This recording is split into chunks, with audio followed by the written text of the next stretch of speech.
Hello everybody, welcome to my channel. In this video, we are gonna do something a little fun here. We are gonna compare this Casio Value Quartz, it's an Casio Edifice, versus this Grand Seiko Quartz watch. This one comes with the reference number EFV-110D, and this Grand Seiko here is SBGX061. This is going to be a casual and light-hearted comparison, as we are not trying to see which is better, but rather take on a fun journey to see how different these two timepieces can be. The comparison is just my personal opinion, and there is no concrete right or wrong. Remember, an essential part in watch collecting is always remember to have fun. I have made review videos for these two watches before, and I will put the links down in the video description below if you're interested to check them out. So we're gonna start with something external here.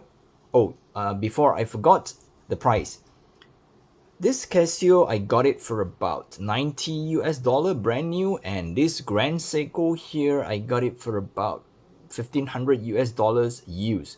Yep, the price ratio, it's about 16 times here, and again, I have to stress that this comparison, sometimes it doesn't make sense, but it's just for fun.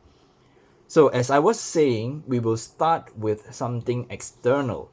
From afar, these two watches have very similar aesthetics. Stainless steel case on a stainless steel bracelet with the black dial and a ticking second hand. To those unfamiliar with watches, they look the same. Well, at least that's what my wife said. It's when we take a much deeper look, we start to see some differences here.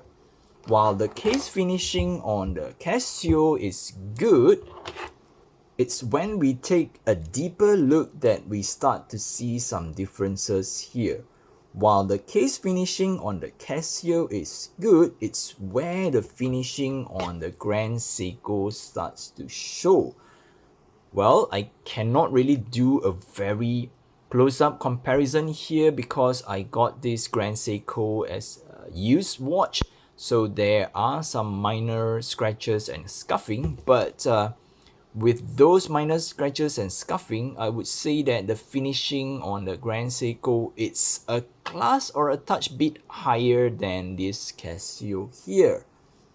Holding them side by side, the Casio gives an obvious telltale about its affordable nature, the jingly jangly bracelet. Not only does it come with hollow end links, but all the links are hollow or folded, and it only has a pressed metal clasp, though it comes with a push button deployant buckle, but it's just a pressed metal clasp.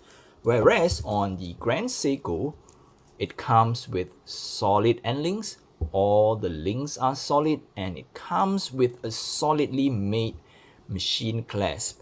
And if you was to look at the logo on the clasp itself, the GS logo on the clasp sets it apart from the Casio Edifice here. Back to the front, the Grand Seiko comes with a sapphire crystal with anti-reflective coating on the underside, and the Casio just has a regular mineral crystal. Though the different crystal material might not be discernible with the naked eye, the anti-reflective coating on the Grand Seiko, I would say it's quite obvious when you compare them side by side. Maybe not in this lighting condition, but on regular lighting and not my ring lighting that I have here, you can see that the Grand Seiko, it's a little bit less reflective, at least to my naked eye here. Going under the crystal is where the Grand Seiko starts to show its superior finishing. Though not a slouch, there are some obvious signs of imperfection on the Casio. There are some burrs on the hands. I'm not sure whether you can see them in the videos below. And if you look carefully at the ticking second hand here at the back, there is some minor blemish on that part of the hand.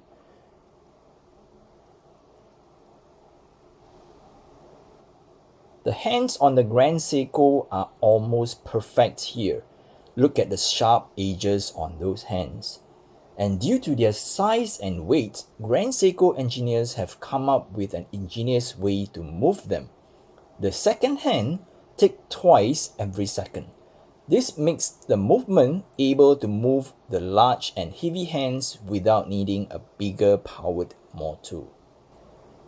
The same goes for the printing on the dial. The Grand Seiko wording is printed in a metallic paint that is crisp and clean.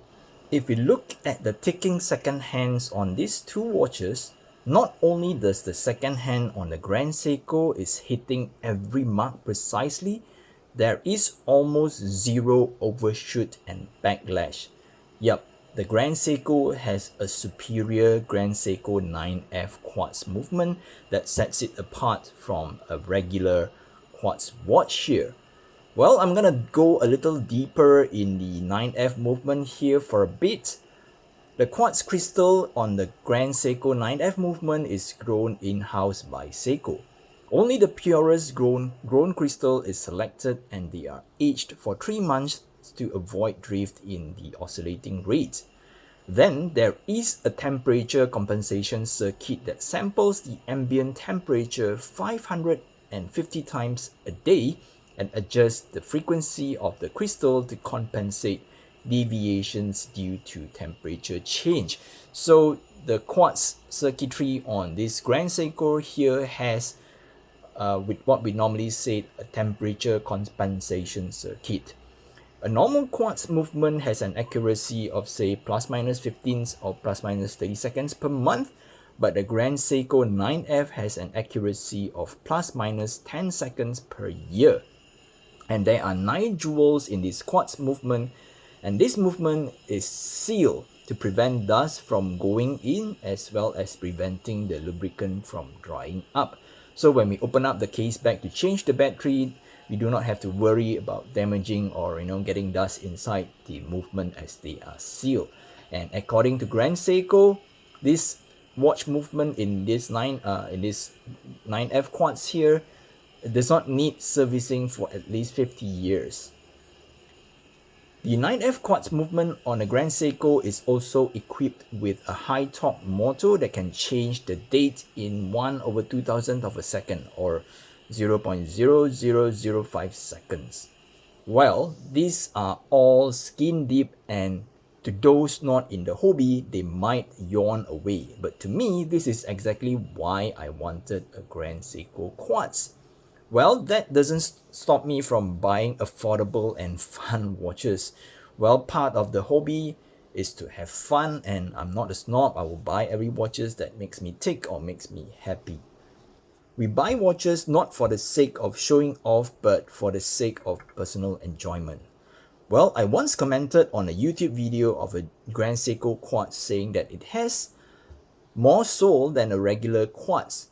But I was called out for being stupid, as these things are dead and they do not come with any soul. Well, I'm not a native English speaker, and I'm not a holy man by any way. But when I said soul, what I meant is that each movement is hand finished by a person rather than mass produced by a machine. That person assembling or finishing the watch movement put his soul and effort into that movement.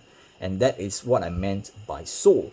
The heart and the effort put into the watch by that person can be felt and appreciated from the details of the watch movement.